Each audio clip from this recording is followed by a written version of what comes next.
Hi friends, it's Deanna Willison with Our Blooming Catholic Life, and I was recently challenged to try and make a video showing how I close caption.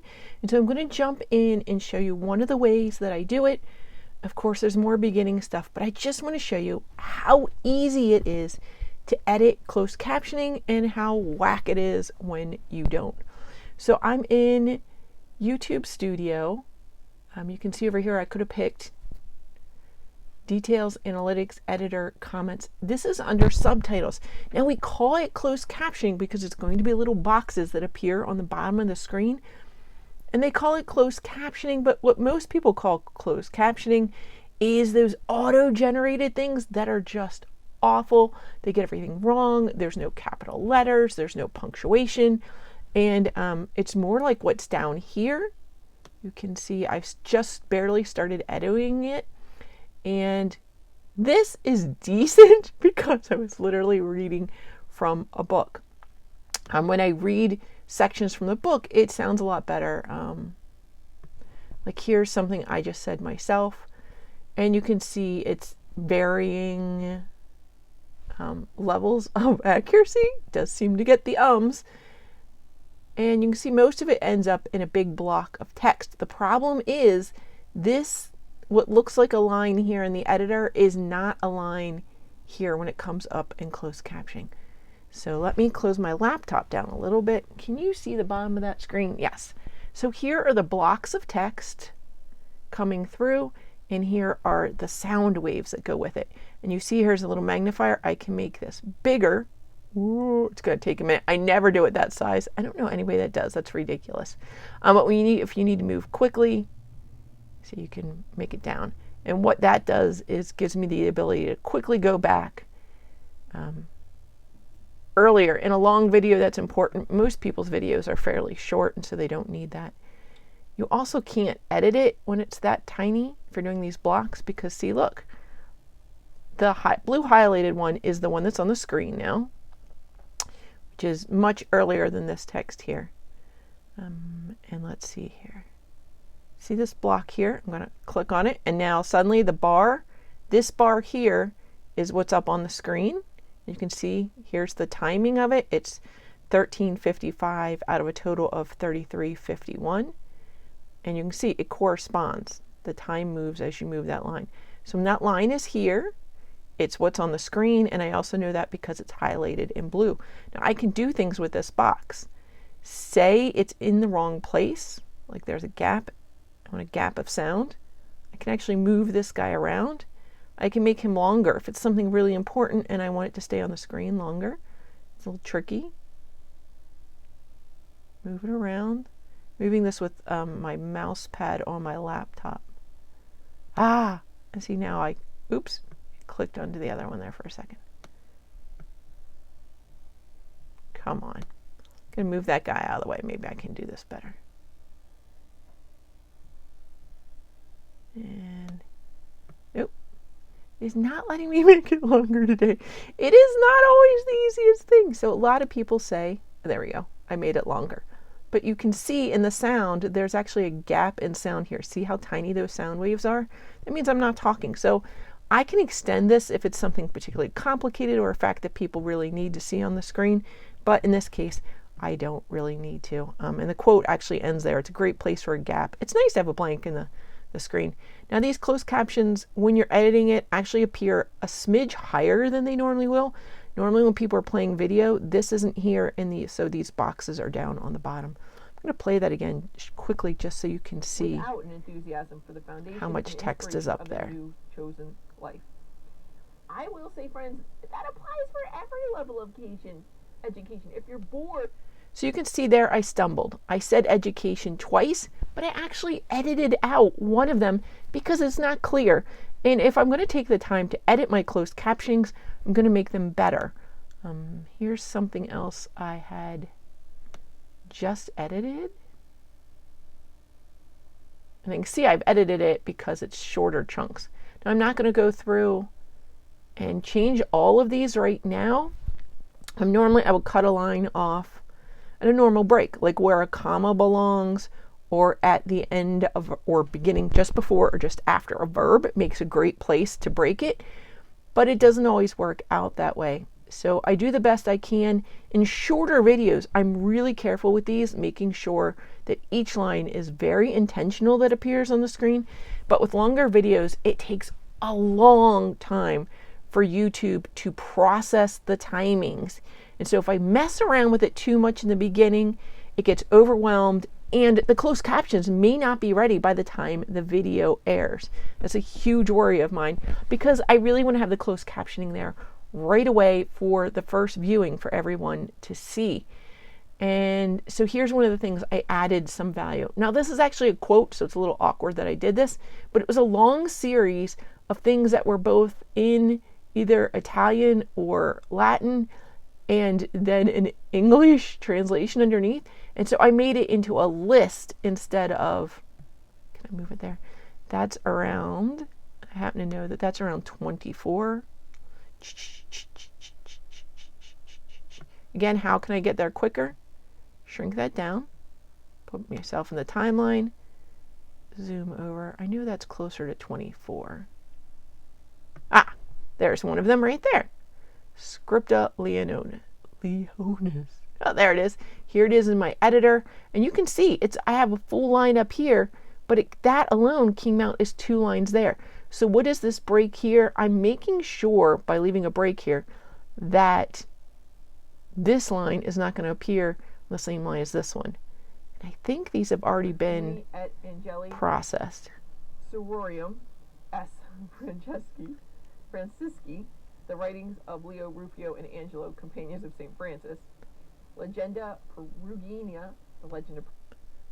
See how I've kind of chosen it. Now these two actually end up being so long that they're not on the screen at the same time, and that's okay, but I wanted to be sure of this one because it has this long Latin title and then this really long English title. I wanted to be sure it wasn't mixed up with these other ones, which would be confusing for people. Now, sometimes if you're doing a very short video, you can make changes and it will like real time show up the changes over here. But if it's a longer video, sometimes that's not going to work. Some people will use these, I imagine, these keyboard shortcuts. I haven't figured them out yet. And you can click here to pause while typing. So you can listen to it. If you've checked this, anytime you start typing, it's going to automatically pause the video. I am the worst typist ever. These are my friends. I basically type with these 2 fingers. So this does take me a long time. Now, do you want to see the edit timings? This is going to look crazy. This is the block for edit timing. So you're going to see what's going to appear on the screen at any given time is going to be in a box. This is its start time. This is its end time. And this is, I can delete it if I want. So if I want to add another box, I click over here to add a caption, go back to editing as text. Let's see what's in the other options. I can also download my subtitles when I'm done, which is really good if you're worried that something's going to happen to it, or you have multiple people editing and you don't completely trust the other person, or say you have to make some changes to the video itself and you don't want to lose the subtitles. You can go ahead and download them and then you'll be able to re-upload them. If you feel like this whole thing is whack, you can clear them at any time. I don't want to do any of those things right now. I'm going to go back to editing as text. Now, this can be super handy because you can see what's on the screen at any given time. I normally prefer this way, at least in the beginning. I may go back when I'm done with this and go in and edit it through the blocks. But again, I need to leave it processing time. And every time I make changes, you have to make sure you come up here and saved draft. Sometimes you're going to try and leave and it's going to say save draft and you've already saved it. Save it again anyway. It's just to be safe. And then when you're done, you hit publish. Will you be able to edit them after you publish them? Yes. You can still go back in and edit them. Will you be able to see all your changes if you don't hit the word publish? No. So I can't be doing this up until the last second, hit publish, or just hit save draft and think that people are going to see my draft version. They're not going to be able to see it. I'm going to go ahead and save this and I'm going to show you what the screen looks like behind it. So when I first come in, I've chosen that my language was English. And so I can go in here. Since I chose this, it has this here. It's giving me the option to add it. So if I was actually reading from a script, I would be able to actually hit here, add, and add the file. And there's several file formats that you can add. For me, if I'm reading from a script or editing something smaller that is like a poem and I'm trying to add it in, I'll actually just copy and paste that in from a Word document normally. Sometimes it's from a text or an email. And I can just copy and paste that in and then edit the timings. Another way to do it here is the English automatic. And I normally let it do that. Now, again, the length of time it takes for this to appear really depends on how long your video is and a number of other factors like how busy YouTube is at the moment. I apologize for that. So if I hit duplicate and edit, which is what I would normally do, and that's how I did these, duplicate and edit, that's what gave me this plain English version that I'm in here working on. I can make a new title and description for it. I've never done that. Sorry about that. Apparently my car warranty could be extended. Anyway, so when I'm done with this, I'm going to go ahead and I can publish it. What else? What's these 3 dots over here? Delete. Yikes. Please don't do that. Now, I've had to do that before where there was something wrong with it and it wasn't publishing this one until I deleted this one. It was a really weird circumstance and I was super desperate. And what I did in that was remember how we could download this? So I downloaded the subtitles I created before I started messing around with anything with deleting. Again, I was desperate. It was an international event and I needed to do that. Now, if I happen to be fluent in another language or somebody's already translated it for me and I want to add another language, I can add another language.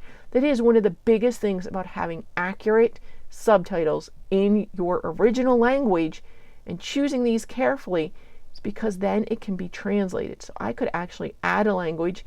There are a lot of languages here you can choose. And actually I did a video the other day.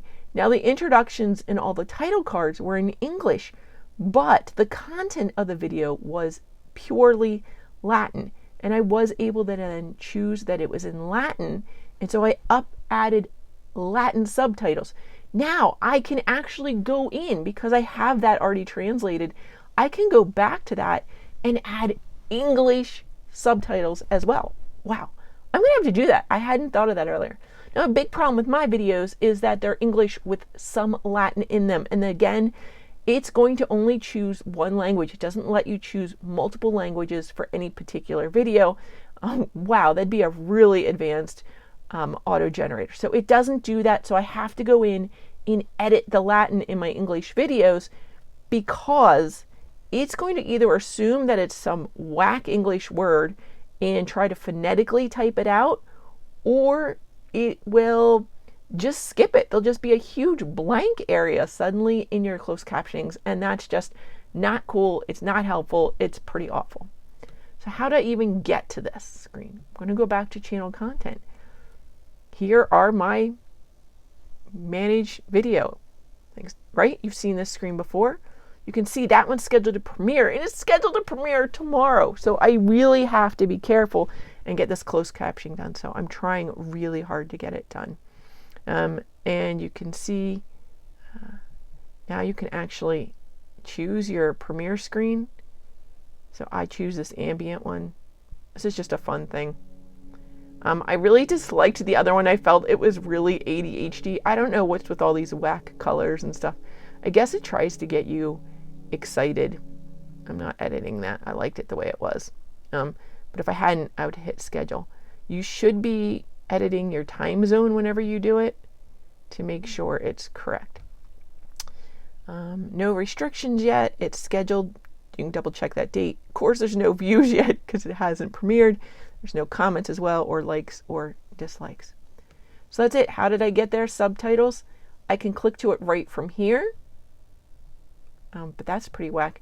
Then I would have to choose. And it shows you how many languages you already have it in. A lot of these are like you saw. It was English auto-generated. Then I had an English one I could add, and then it legit had the one I fixed. You can see this one only has one auto-generated did not like that because it was in Latin and English, so there is only one version there. And that's a lot less complicated if you can get rid of the junk ones. But like I can click on this one that was with my friend Kelly, and you can see those are the 3 languages. And again, I can go in and delete these 2 because they're nonsense. There's just this one, but you totally don't need to do that. But if somebody translated the video for me, I could actually add language and upload that. So that's about it. And go back to my main dashboard. And now I want to go to content. This is where I would pick it. So this is the one I'm working on. I'm going to click on this little, see how that screen wasn't there? It's the description, but when I go to the description, it magically appears. I'm going to click to edit. It says details, but it's a pencil showing you can edit. And then you can get to the subtitles either here or here. I really don't know why there's 2 different ones. Now how I picked the language, can you see this? If you come down here, yeah, show more. I only get these options on my laptop. It's why I'm here editing with my laptop. This is my large monitor. I have it thrown up on, but these options do not appear on my iPad or my iPhone if I upload from there, but it is on my laptop. It is very important to do this extra step. Let's see here. If I have a paid promotion product, like the books I review that Tan Books kindly sends me, I have to click this. It lets you know they sent me that book for free. This I don't really understand, but it says it's easier to watch, so I allow automatic chapters. I don't understand that, but it says it's making it more accessible, so I do it. These are the tags I add, which that's not what it's about. Tags let people find your video more easily, though, so you want to be careful in what you select. So look here. The video language is English United States. There's a number of English to choose, and our words really are different, so it's important to choose the right one. That's the main video language. So like in the one I said earlier where the title and description were actually English UK, but the video language was Latin. It lets you select them separately. It's pretty awesome. You also need to do your caption certification, saying this content has never aired on television. Doing these steps is going to get you your auto-generated text. It's super important. Whew. Well, that's it. So again, I would pop over here, click subtitles, and this is the screen I was at originally. I would come in here, edit this.